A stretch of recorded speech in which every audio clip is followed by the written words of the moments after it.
Hey guys, welcome to government jobs Gyan YouTube channel. Guys, आज की इस वीडियो में हम बात करेंगे आरआरबी ग्रुप डी के new recruitment notification online form apply process के बारे में।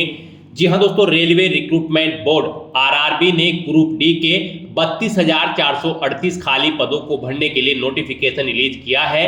कैसे आप इस भर्ती के लिए अपने फॉर्म अप्लाई कर सकते हो बिना कोई मिस्टेक किए हुए, इसकी पूरी जानकारी हम आपको स्टेप बाय स्टेप रजिस्ट्रेशन से लेकर प्रिंट तक इस वीडियो में देंगे। बस आपको इस वीडियो को स्किप के बिना शुरू से लेकर एंड तक देखना है। उसके बाद वीडियो पसंद आए तो इसे लाइक और शेयर कर दें। चैनल पर नए हो तो इसे सब्सक्राइब कर लें। साथ ही साथ दोस्तों, हम आपको बताएंगे यहाँ पर फॉर्म अप्लाई करते हुए कैंडिडेट के सामने जो भी प्रॉब्लम आ रही है उन सभी का हल आपको इस वीडियो में मिल जाएगा, और कौन सी वो मिस्टेक है जिसे करने से आपके एप्लीकेशन फॉर्म रिजेक्ट हो सकते हैं। तो आपको उस मिस्टेक को अवॉइड करते हुए आखिरी क्षणों में अपना फॉर्म अप्लाई करना है। अंतिम मौका है, लगभग 4 दिन यहाँ पर आपके पास रह गए हैं फॉर्म अप्लाई करने के लिए, तो जल्दी कीजिए और अपने फॉर्म अप्लाई कर लीजिए।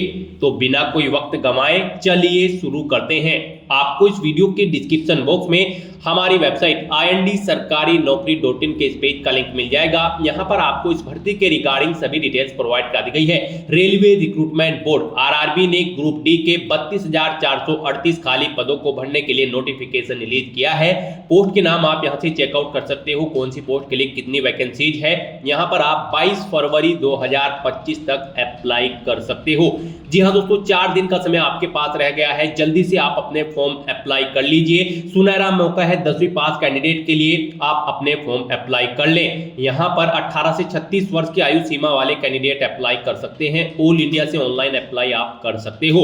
आपको इस पेज को नीचे स्क्रॉल डाउन करना है, इंपोर्टेंट लिंक सेक्शन में आकर ऑफिशियल नोटिफिकेशन पीडीएफ लिंक पर क्लिक करके इस भर्ती के नोटिफिकेशन की पीडीएफ को ओपन कर लेना है। इसमें से आपको पूरी डिटेल रीड कर लेनी है। यहाँ पर आपको सभी डिटेल्स प्रोवाइड कर दी गई है, जैसे कि क्या डेट है जिससे जिस तक आप अप्लाई कर सकते हो। यहाँ पर 18,000 रुपए प्रति महीना के हिसाब से ग्रुप डी की पोस्ट के लिए सैलरी आपको प्रोवाइड कराई जाएगी।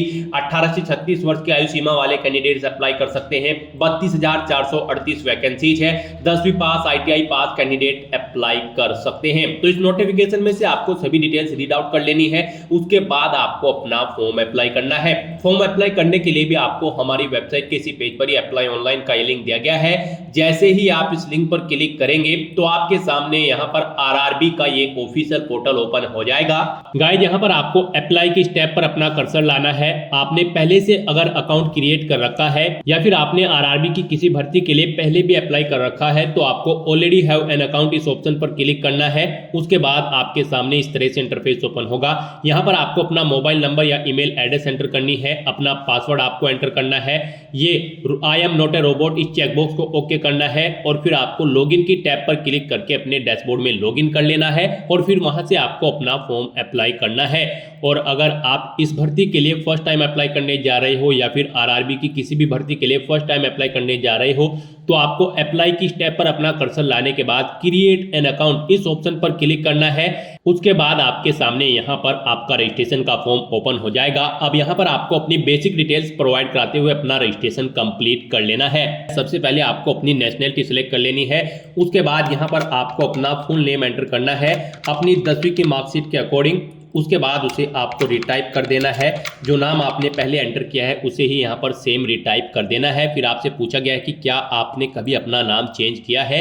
अगर किया है तो आप यस ऑप्शन सेलेक्ट करें और फिर I understand and I agree इस ऑप्शन पर क्लिक करें। फिर आप अपना चेंज नेम दें, उसे रिटाइप करें। और अगर आपने कभी अपना नाम चेंज नहीं किया है तो यहाँ पर आप नो ऑप्शन सेलेक्ट कर लें। फिर यहाँ पर आपको अपनी डेट ऑफ बर्थ इस कैलेंडर में से सेलेक्ट करनी है। उसे एक बार फिर से यहाँ पर आपको टाइप कर देना है, पहले DD फिर MMYY फॉर्मेट में, यानी कि पहले डे फिर मंथ और फिर ईयर। उसके बाद यहाँ पर आपको अपना जेंडर सेलेक्ट करना है। जेंडर को आपको रीसेलेक्ट करना है। आपको अपने फादर का नाम यहाँ पर एंटर करना है। फादर का नाम भी आपको फिर दोबारा से रिटाइप कर देना है। फिर आपको अपनी मदर का नाम यहाँ पर एंटर करना है, उसे भी रिटाइप कर देना है। उसके बाद यहाँ पर आपको अपनी कॉन्टैक्ट डिटेल प्रोवाइड करानी है। यहाँ पर आपको अपना ईमेल एड्रेस एंटर करना है। फिर जनरेट ईमेल OTP ऑप्शन पर क्लिक करना है। आपकी ईमेल पर OTP आएगा, वो OTP आपको यहाँ पर एंटर करके अपनी ईमेल ID वेरीफाई कर लेनी है। फिर आपको अपना मोबाइल नंबर यहाँ पर एंटर करना है। फिर जनरेट OTP ऑप्शन पर क्लिक करना है। एक ओटीपी आपके मोबाइल नंबर पर आएगा, वो ओटीपी आपको यहाँ पर एंटर करके अपने मोबाइल नंबर को भी वेरीफाई कर लेना है। उसके बाद यहाँ पर आपको अपना आधार कार्ड नंबर एंटर करना है। गाइस यहाँ पर आरआरबी की भर्तियों में पार्टिसिपेट करने के लिए आपका आधार वेरिफिकेशन अब मस्ट कर दिया गया है, तो यहाँ पर आपको अपना आधार वेरीफाई कर लेना है। फिर आपको जनरेट आधार ओटीपी ऑप्शन पर क्लिक करना है। उसके बाद यहाँ पर आपके रजिस्टर्ड मोबाइल नंबर पर जिससे आपका आधार कार्ड अटैच है उस पर एक ओटीपी आएगा, वो ओटीपी यहाँ पर आपको एंटर करना है और वेरीफाई बटन पर क्लिक करके अपना आधार वेरीफाई कर लेना है। गाइस यहाँ पर आधार ओटीपी प्रॉब्लम का भी सॉल्यूशन कर दिया गया है आरआरबी की तरफ से। अब यहाँ पर जब आप अपना आधार वेरीफाई कर रहे हैं तो जो प्रॉब्लम आपको ओटीपी में आ रही थी वो प्रॉब्लम अब यहाँ पर नहीं आ रही है। आरआरबी की तरफ से जो टेक्निकल इशू था आधार ओटीपी प्रॉब्लम का वो यहाँ पर सॉर्ट आउट कर दिया गया है। तो अब यहाँ पर आप अपना आधार वेरीफाई करके आसानी से अपना फॉर्म अप्लाई कर सकते हो। उसके बाद आपको इस चेकबॉक्स को ओके करना है। फिर यहाँ पर आपको अपना पासवर्ड क्रिएट करना है। पासवर्ड यहाँ पर आपका अल्फा न्यूमेरिक फॉर्मेट में होना चाहिए। मींस आपके पासवर्ड में कम से कम एक अपर केस कैरेक्टर, एक लोअर केस कैरेक्टर, एक इंटीजर नंबर और एक स्पेशल कैरेक्टर जैसे कि @ या फिर डॉलर होना चाहिए। तो इस फॉर्मेट में आपको अपना पासवर्ड क्रिएट करना है। वही पासवर्ड आपको यहाँ पर कंफर्म पासवर्ड फील्ड में एंटर करना है। उसके बाद आपको I am not a robot इस चेकबॉक्स को ओके करना है और फिर आपको preview and create an account इस ऑप्शन पर क्लिक कर देना है। उसके बाद आपका अकाउंट क्रिएट हो जाएगा। फिर आपको इस पेज को ऊपर स्क्रॉल करके लॉग इन हियर इस ऑप्शन पर क्लिक करना है और यहाँ पर आपको अपना मोबाइल नंबर या फिर ईमेल एड्रेस एंटर करना है। अपना पासवर्ड आपको एंटर करना है जो आपने अभी अभी क्रिएट किया है और फिर आपको I am not a robot इस चेकबॉक्स को ओके करना है और लॉगिन की स्टेप पर क्लिक करके अपने डैशबोर्ड में लॉगिन कर लेना है। लॉगिन करने के बाद आपका डैशबोर्ड कुछ इस तरह से शो होगा। इसमें आपको ऑनलाइन एप्लीकेशन की टैब पर क्लिक कर देना है। उसके बाद यहाँ पर आपके सामने कुछ इस तरह से इंटरफेस ओपन होगा। अब यहाँ पर आपको CN 8/2024 various post in level 1 of 7 CPC पे मैट्रिक्स के सेक्शन में आना है। यहाँ पर ये ग्रुप डी की 32,438 पोस्ट के लिए वैकेंसी है। तो यहाँ पर आकर आपको सबसे पहले अपना कोई बोर्ड सेलेक्ट कर लेना है जिस बोर्ड में आप अप्लाई करना चाहते हैं। तो यहाँ पर आप अपना बोर्ड सेलेक्ट करने के बाद इस चेकबॉक्स को ओके करें और फिर नेक्स्ट ऑप्शन पर क्लिक कर दें। नेक्स्ट आपके सामने आपका एप्लीकेशन फॉर्म ओपन हो जाएगा। यहाँ पर कुछ चीजें आपकी ऑटोमेटिकली फिल कर ली गई है। आपकी रजिस्ट्रेशन डिटेल्स है जो आपने रजिस्ट्रेशन में प्रोवाइड कराई थी। अब यहाँ पर आपको अपना मैरिटल स्टेटस सेलेक्ट करना है, अपना रिलीजन सेलेक्ट करना है, अपनी मातृभाषा आपको सेलेक्ट कर लेनी है। फिर यहाँ पर एग्जामिनेशन आप किस लैंग्वेज में चाहते हैं वो भाषा आप सेलेक्ट करें। फिर आपकी बॉडी पर कहीं कोई कट या तिल का निशान है तो उस पैलेस का नाम एंटर कर दे। फिर आप एक और पैलेस का नाम एंटर कर सकते हैं अगर आपकी बॉडी पर एक से ज्यादा जगह कोई चिन्ह है। अगर नहीं है तो यहाँ पर आप नो मार्क एंटर कर दें। उसके बाद यहाँ पर आपको अपनी कम्युनिटी सेलेक्ट कर लेनी है। फिर यहाँ पर आपको अपनी कास्ट का नाम एंटर करना है। अपना अगर आप रिजर्व कैटेगरी से बिलोंग करते हो तो यहाँ पर आपको अपना कम्युनिटी सर्टिफिकेट नंबर एंटर करना है। फिर आपको ये सर्टिफिकेट किसने प्रोवाइड कराया है उस पोस्ट की डेजिग्नेशन की अथॉरिटी का नाम आपको सिलेक्ट कर लेना है। फिर कौन से स्टेट में इशू हुआ है वो स्टेट आपको सिलेक्ट कर लेना है। कम्युनिटी सर्टिफिकेट आपका किस डेट को इशू हुआ है वो डेट आपको कैलेंडर में से सिलेक्ट कर लेनी है। फिर यहाँ पर आपसे पूछा गया है कि क्या आप रेलवे की इस एग्जाम के लिए फ्री ट्रेवल पास चाहते हैं। अगर चाहते हैं तो यस करें, नहीं तो नो ऑप्शन सेलेक्ट करें। फिर अपने नियरेस्ट रेलवे स्टेशन का नाम आप एंटर करें। फिर यहाँ पर आपको अपना कास्ट सर्टिफिकेट अपलोड कर देना है। आप अपलोड डॉक्यूमेंट ऑप्शन पर क्लिक करें, फाइल को सिलेक्ट करें और उसे यहाँ पर अपलोड कर दें। आपकी फाइल का मैक्सिमम साइज 500 KB रखा गया है। PDF फॉर्मेट में आपकी फाइल होनी चाहिए। उसके बाद यहाँ पर आपको अपना एड्रेस की डिटेल देनी है। आप अपना प्रेजेंट एड्रेस एंटर करें, फिर परमानेंट एड्रेस एंटर करें और अगर आपका परमानेंट एड्रेस आपके प्रेजेंट एड्रेस के अकॉर्डिंग सेम है तो यहाँ पर आप इस चेकबॉक्स को ओके कर दें। ऑटोमेटिकली आपका परमानेंट एड्रेस आपके प्रेजेंट एड्रेस के अकॉर्डिंग फिल हो जाएगा। इस तरह से अपनी सभी डिटेल्स फिल आउट करने के बाद अब आपको सेव के इस बटन पर क्लिक करना है। अपनी सभी डिटेल्स सेव कर देनी है और फिर आपको नेक्स्ट बटन पर क्लिक कर देना है। अब यहाँ पर आपको अपनी कुछ और डिटेल्स प्रोवाइड करानी है। यहाँ पर आपसे पूछा गया कि क्या आप एक सर्विसमैन हैं। अगर हैं तो यस ऑप्शन सेलेक्ट करें और फिर अपनी डिटेल्स यहाँ पर दे, जैसे कि आप किसमें एक सर्विसमैन थे, आर्मी, नेवी या एयरफोर्स, अपनी रैंक एंटर करें। और अगर आप एक सर्विसमैन नहीं थे तो यहाँ पर आपको नो ऑप्शन सेलेक्ट करना है। उसके बाद आपसे पूछा गया कि क्या आप बेंचमार्क डिसेबिलिटी PWBD कैंडिडेट हैं। अगर है तो यस ऑप्शन सेलेक्ट करें और फिर अपनी डिसेबिलिटी की डिटेल यहाँ पर दे। डिसेबिलिटी की कैटेगरी सिलेक्ट करें, सब कैटेगरी सिलेक्ट करें, परसेंटेज ऑफ डिसेबिलिटी दे, नेचर ऑफ डिसेबिलिटी दे और PWBD सर्टिफिकेट नंबर यहाँ पर दें और आपको इशू कब हुआ था वो सर्टिफिकेट की डेट सेलेक्ट करें। और अगर आप यहाँ पर PWBD कैंडिडेट नहीं हैं तो यहाँ पर आपको नो ऑप्शन सेलेक्ट करना है। फिर आपसे पूछा गया कि क्या यहाँ पर आपकी राइटिंग एबिलिटी इफेक्टिव रिजेक्टेड है, अगर है तो यस करें और फिर उसकी डिटेल दें, नहीं है तो आप नो ऑप्शन सेलेक्ट कर ले। उसके बाद आपसे पूछा गया है कि क्या आप ईबीसी सर्टिफिकेट होल्डर हैं, अगर हैं तो यस करें और फिर यहाँ पर आप उसकी डिटेल दें, नहीं है तो आप नो ऑप्शन सेलेक्ट कर लें। फिर आपसे पूछा गया कि क्या आप इंडियन रेलवे के एम्प्लॉय हैं, अगर हैं तो यस सेलेक्ट करें और फिर उसकी डिटेल दें, नहीं है तो आप नो ऑप्शन सेलेक्ट कर लें। फिर आपसे पूछा गया कि क्या आप करंट में एम्प्लॉय हैं, अगर हैं तो आप यहाँ पर ऑप्शन सेलेक्ट करें, सेंट्रल गवर्नमेंट के हैं, स्टेट गवर्नमेंट के फिर या फिर पीएसयू के, अगर नहीं है तो आपको नॉट एप्लीकेबल ऑप्शन सेलेक्ट कर लेना है। उसके बाद यहाँ पर आपको अपनी एसीटी अप्रेंटिस की डिटेल प्रोवाइड करानी है। यहाँ पर क्या आपने अपना एसीटी अप्रेंटिस का कोर्स किया हुआ है, अगर किया हुआ है तो यहाँ पर आप यस ऑप्शन सेलेक्ट करें, उसकी डिटेल दें, नहीं किया है तो आप नो ऑप्शन सेलेक्ट कर लें। यस अगर आप सेलेक्ट करते हैं तो फिर यहाँ पर आपको ट्रेड का नाम सेलेक्ट करना है, ट्रेनिंग आपने कब से स्टार्ट की है वो डेट सेलेक्ट करें, कब तक की है वो डेट सेलेक्ट करें, इनके अकॉर्डिंग यहाँ पर आपकी ट्रेनिंग का ड्यूरेशन आ जाएगा। अपने एसीटी अप्रेंटिस का जो सर्टिफिकेट है उसका नंबर दें, फिर यहाँ पर सर्टिफिकेट की डेट आप सेलेक्ट करें, वो कब तक वैलिड है, कितने मार्क्स आपने ऑब्टेन किए हैं वो आप एंटर करें, फुल मार्क्स कितने थे यानी कि टोटल कितने मार्क्स थे जिसमें से आपने मार्क्स ऑब्टेन किए हैं वो यहाँ पर आप एंटर करें। और उसके बाद यहाँ पर आपको अपनी बैंक डिटेल प्रोवाइड करनी है। यहाँ पर आपकी फीस रिफंड होगी। गाइज यहाँ पर अगर आप अनरिजर्व ओबीसी कैंडिडेट हैं तो यहाँ पर आपको 500 रुपये फीस जमा करानी होगी, 400 रुपये रिफंड कर दिए जाएंगे। SC ST PWD women candidate को 250 रुपये फीस जमा करानी होगी, पूरी की पूरी फीस उनकी यहाँ पर रिफंड कर दी जाएगी। तो यहाँ पर अब आपको अपनी बैंक डिटेल प्रोवाइड करानी है फीस रिफंड के लिए। यहाँ पर आप अपना अकाउंट होल्डर का नाम दें, फिर आप अपना बैंक अकाउंट नंबर एंटर करें, उसे कंफर्म कर ले, अपने बैंक का IFSC कोड एंटर करें और फिर यहाँ पर IFSC कोड के अकॉर्डिंग आपके बैंक का नाम और एड्रेस ऑटोमेटिकली यहाँ पर फिल हो जाएगा। इस तरह से अपनी सभी डिटेल्स फिल करने के बाद आपको सेव के इस बटन पर क्लिक करना है, अपनी सभी डिटेल्स सेव कर देनी है और फिर आपको नेक्स्ट ऑप्शन पर क्लिक कर देना है। नेक्स्ट यहाँ पर आपको अपनी एजुकेशनल क्वालिफिकेशन की डिटेल देनी है। गाइज RRB ग्रुप डी की इस भर्ती में पार्टिसिपेट करने के लिए आपका 10वीं क्लास पास आउट होना जरूरी है या फिर आपका ITI पास आउट होना जरूरी है या फिर इसके इक्विवेलेंट आपका नेशनल अप्रेंटिसशिप सर्टिफिकेट NAC जो कि ग्रांटेड हो NCVT से, वो किया होना जरूरी है इस भर्ती में पार्टिसिपेट करने के लिए। तो यहाँ पर आपको अपनी 10वीं क्लास की डिटेल सबसे पहले फिल करनी है। यहाँ पर आप मैट्रिकुलेशन SLC ऑप्शन सेलेक्ट करें, स्टेट सेलेक्ट करें, अपना डिस्ट्रिक्ट सेलेक्ट करें, बोर्ड का नाम दें, उसके बाद कब आपने पास आउट की है अपनी 10वीं क्लास वो डेट सेलेक्ट करें, अपना रोल नंबर एंटर करें और फिर यहाँ पर आप अपने 10वीं क्लास के सर्टिफिकेट का सीरियल नंबर एंटर कर दें। उसके बाद यहाँ पर आपको अपडेट किस बटन पर क्लिक करके अपनी डिटेल ये अपडेट कर देनी है, अगर आपने पहले से अपनी 10वीं क्लास की डिटेल यहाँ पर प्रोवाइड करा रखी है।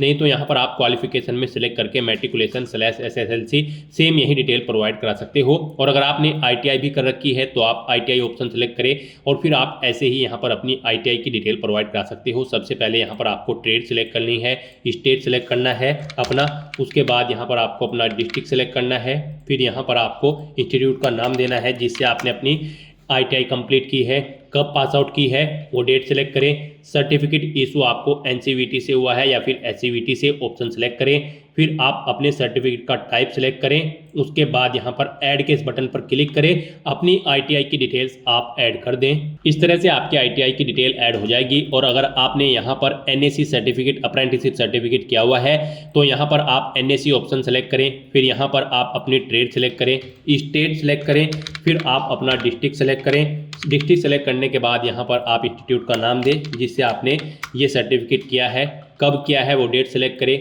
सर्टिफिकेट इशू आपको NCVT से हुआ होगा तो ये आप ऑप्शन सेलेक्ट करें, सर्टिफिकेट का टाइप आप सेलेक्ट करें NAC और फिर ऐड के इस बटन पर क्लिक करके अपने सर्टिफिकेट की डिटेल को भी आप ऐड कर दें। इस तरह से अपनी क्वालिफिकेशन की डिटेल ऐड करने के बाद अब आपको नेक्स्ट ऑप्शन पर क्लिक करना है।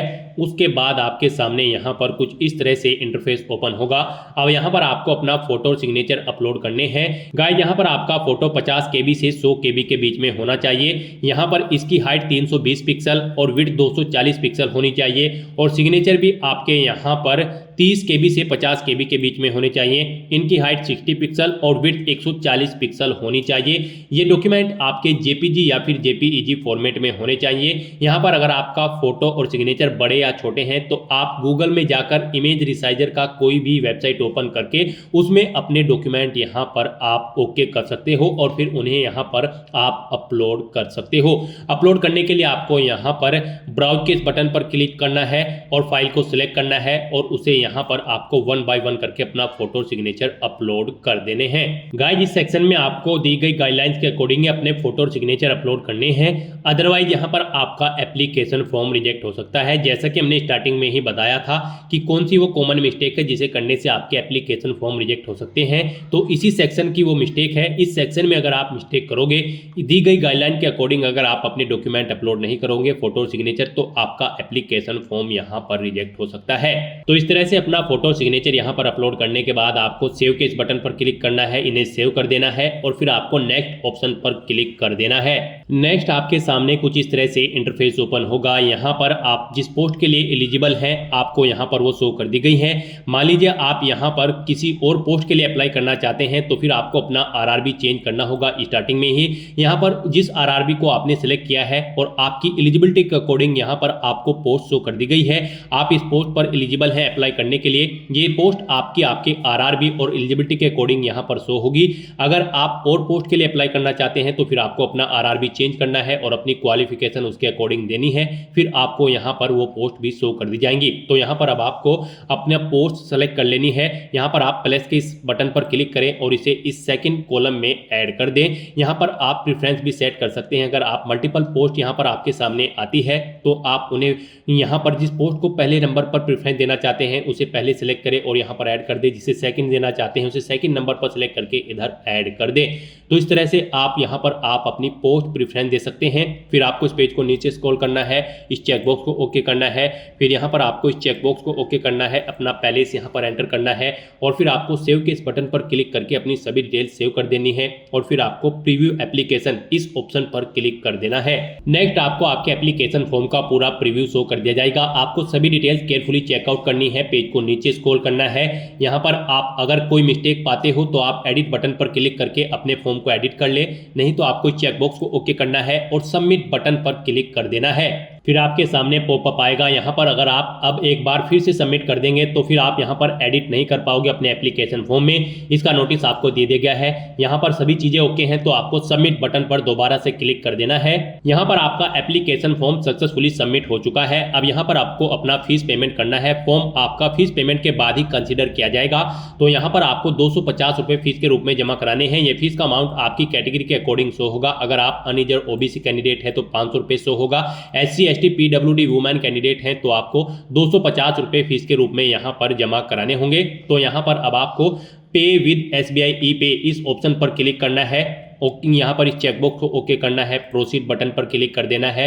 उसके बाद आपको फीस पेमेंट के इंटरफेस पर डायरेक्ट कर दिया जाएगा। गाइस यहाँ पर आप debit card, credit card, net banking या फिर UPI के थ्रू अपना फीस पेमेंट कर सकते हो। UPI ऑप्शन अगर आप सेलेक्ट करते हो तो फिर यहाँ पर आपके पास अगर अपनी UPI ID है तो आप एंटर करके अपना फीस पेमेंट कर दे। अगर नहीं है तो फिर आप UPI QR ऑप्शन पर क्लिक करें। यहाँ पर आपको आपका एक QR कोड प्रोवाइड कराया जाएगा, आप उसको स्कैन करके अपना फीस पेमेंट कर सकते हैं। फीस पेमेंट करने के बाद आपका फॉर्म कंसीडर हो जाएगा। उसके बाद आप अपने डैशबोर्ड में जाकर अपने फॉर्म का स्टेटस चेकआउट कर सकते हो और उसका एक हार्ड कॉपी प्रिंट आउट ले लें फ्यूचर यूज के लिए, फ्यूचर रेफरेंस के लिए। तो दोस्तों ऐसे आप आरआरबी ग्रुप डी 32,438 पोस्ट के लिए अपना फॉर्म अप्लाई कर सकते हो बिना कोई मिस्टेक किए हुए। आज की इस वीडियो में बस इतना ही। आई होप ये वीडियो आपको पसंद आई होगी। अगर पसंद आई हो तो इसे लाइक और शेयर करें। चैनल पर नए हो तो इसे सब्सक्राइब कर लें। Thanks for watching.